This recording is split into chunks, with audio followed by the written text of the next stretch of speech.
Hi, I'm Charlie from Welland Power, and today we're going to unwrap this 4016 Perkins engine.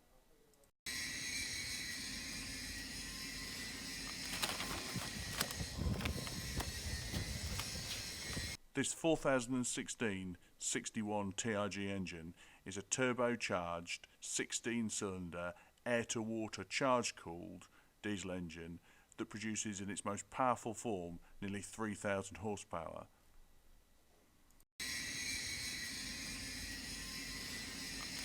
Right, let's get it unwrapped.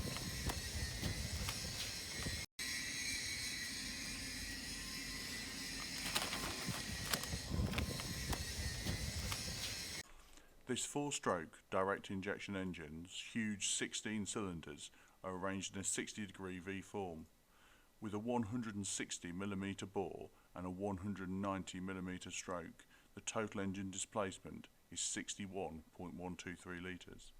Combined with 4 huge turbochargers, enables this engine to deliver the power. It's got a 13:1 compression ratio, and viewed from the flywheel end, the flywheel rotates anti-clockwise. The total lubricating capacity of this model is 237 litres or 62.7 US gallons, and depending on its configuration, the radiator can be either temperate or tropical, with up to 215 litres of engine coolant.